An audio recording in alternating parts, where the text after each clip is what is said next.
and welcome to today's class. We'll be doing a sweet morning yoga class. This is for when you know you want to feel better in your body, but you just don't feel like doing yoga. And so this will be easy. We're going to start off on our backs. You can, if you need something to sit on at the beginning and end, you can do that. And blocks are optional.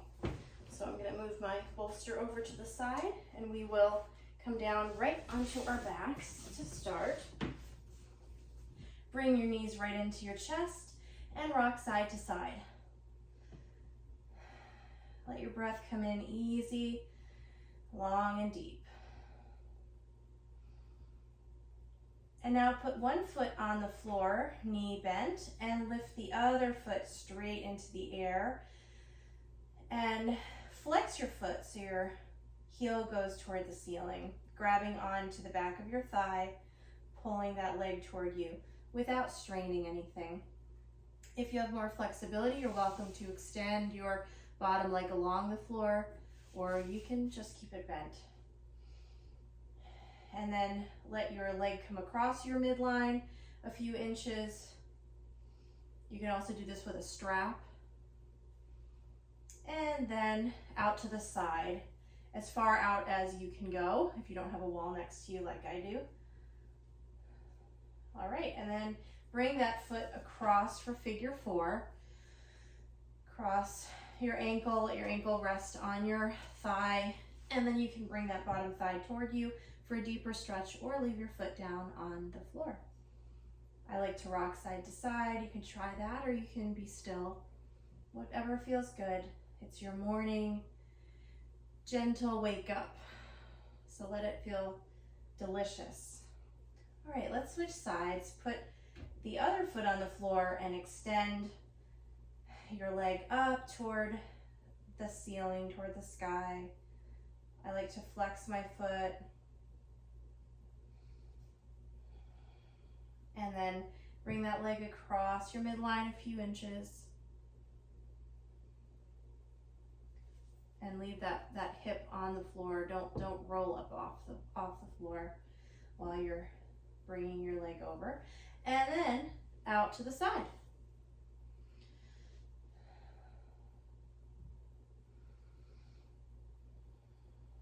Good. All right. Now we're going to roll to one side and come up to all fours for cat-cow. So hands under shoulders. Knees under hips, and here we go. Inhale, arch, look up, tail up, head up, and then tail down, head down, and bring your belly toward your spine. Nice C curve through the spine. Inhale, exhale, push away. And if you want to do any movement like do circles while you do your cat-cows, you can. Just go at your own pace and let it feel good. So you can just stick with the classic, stay in the middle, inhale and exhale, or you're welcome to do any other variation that's feeling great for you right now. Good. All right, now we're going to do gate pose. So we're going to do the right side first. So your right leg will go toward the back of the room. Your right hand is under your shoulder and your left foot is down on the floor. And then you extend your left arm up into the air. Nice stretch. And then over alongside your ear. So you get a side stretch there. And now come up and over. So now your right arm comes up alongside your ear. And we'll do that 2 more times. Put your right hand down. And left arm extends, come up, and then one more. Down. You can also, if you have any issues with your shoulder, you can try sweeping your arm alongside your ear. And then come up, and you could always sweep the other way. All right, now come back down to cat-cow, and we'll do 1 round. Inhale, arch. Exhale, curve. And now let's come to the other side. So left hand under left shoulder, right foot's down on the floor, and your left leg goes back toward the back of the room. Extend your right arm up into the air, and then extend that right arm alongside your ear. So you get a good side stretch along the right side of your body. Now come up with your body and over with the left arm. Back down, left hand comes down to the floor, and right arm stretch alongside the ear.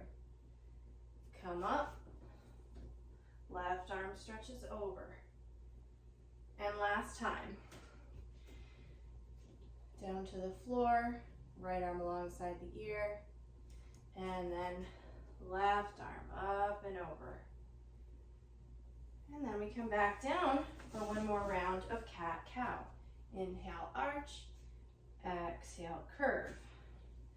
And now curl your toes under and come up to downward facing dog, lifting the hips up and back, and you can bend and straighten your legs. Do what feels just good for you right now. You can always make your feet wider and have like a really wide-legged dog if you want.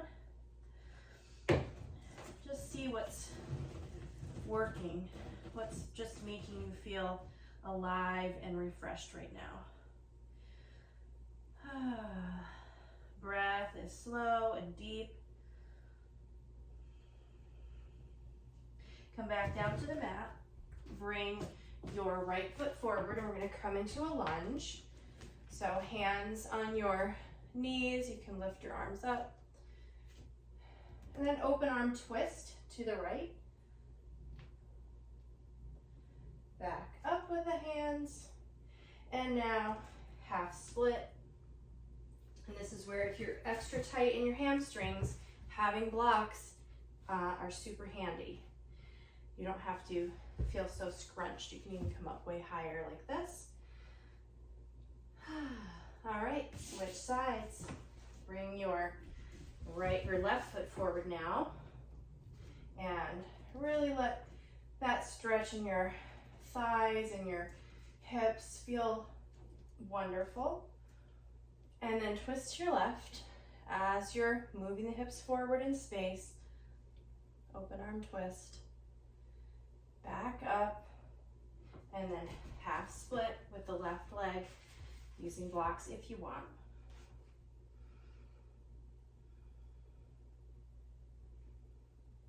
All right, from here, you're going to come back to down dog, lifting up with the hips, pedaling out the feet, and then walk the hands back toward your feet. And roll up your body. Let your hands come up overhead and hands to heart. Good. All right. From here, come to the center of the mat, and we're going to do willow. So feet are wider than hip width, knees are soft, and you're just letting your arms noodle around. And your spine gets some good twisting motion, some movement without anything being too hard.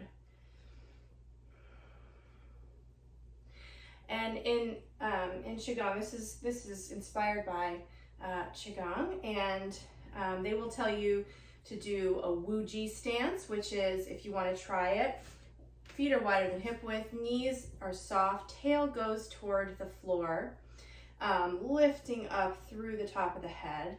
And then as you go side to side, imagine sinking your heels, sinking your feet as if they're sinking into mud. And so you're sinking your weight this way, sinking your weight that way. And it's just a little bit different of a feel, and you can try either way. There's no right or wrong. But if you want to experiment, you can, or just noodle. Good. From here, coming back to center, let's take the right foot out for warrior two, and make sure your right heel would line up with your left arch. Arms float up, extending, looking out over the right hand. It might feel really good to open up through your chest. You know, when we've been at a computer, or in the case of sleep sometimes, depending on your sleep position, you might be really curled in and tight through your shoulders and chest. So this might feel great. Coming to center, let's lift up. We're gonna roll down to the floor with the hands, or walk the hands down. Top of the head toward the floor. It's probably not gonna touch unless you're hyper flexible. Mine just hangs there. You can always put a block or blocks under your head as well. And just feel the back line of your body open up and relax and stretch.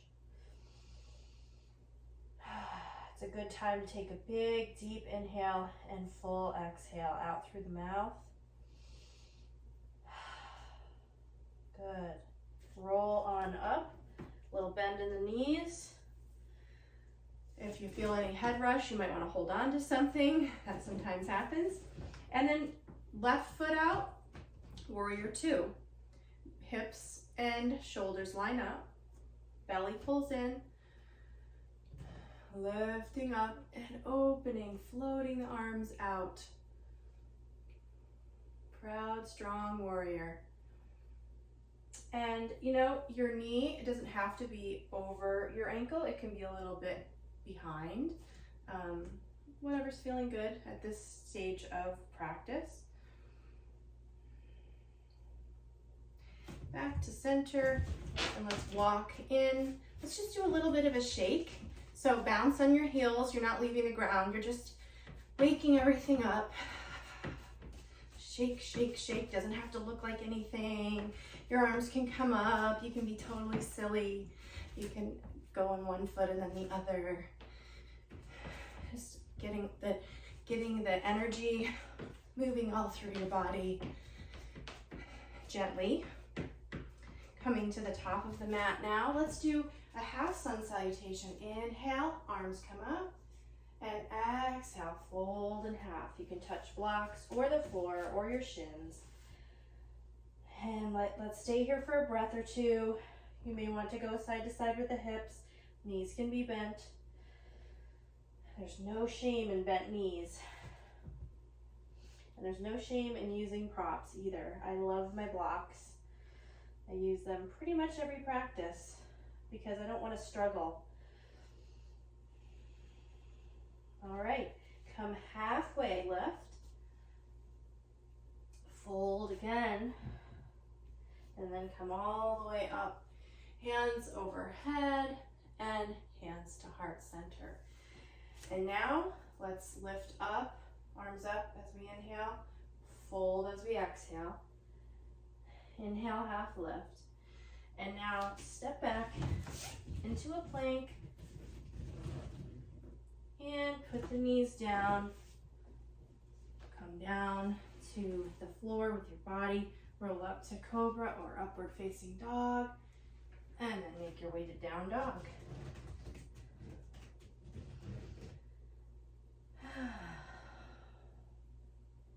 Down dog is one of my all-time favorites. I don't know about you. I love it so much. Okay, back down to your knees and bring your knees wide, toes together, big toes together, and stretch out for child's pose.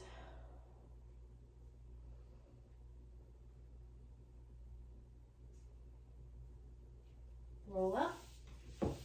We're going to come back down to our backs to finish. So, lie down. We're going to do one bridge lift. So knees are bent, feet are on the floor, and your arms are alongside your body with the palms down. Lift up through the hips and come all the way up into the chest area so you feel like your chest and your rib cage are opening.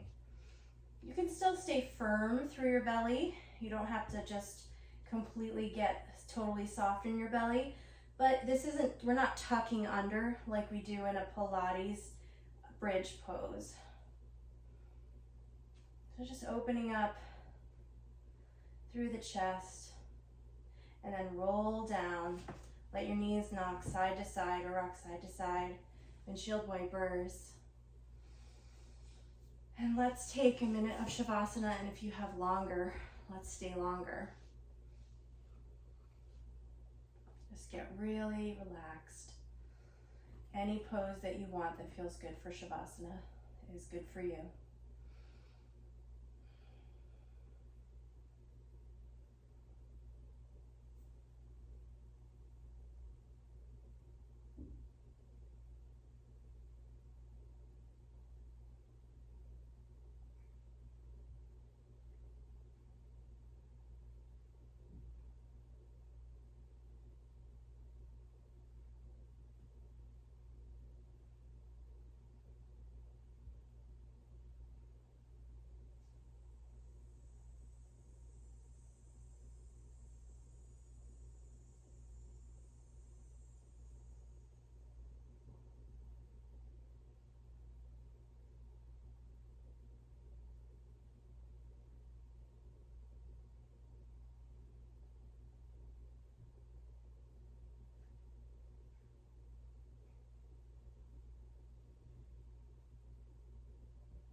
If you need to get going, you're welcome to stay if you have time. Stay in Shavasana as long as you can. And if you need to get going, you can wiggle fingers and toes, stretch, blink your eyes open, roll to one side and come up. And we will close together with one deep inhale, full exhale. Thanks so much for practicing, for taking the time to take care of yourself this morning. And I hope you feel better and that you have a beautiful day. I'll see you soon.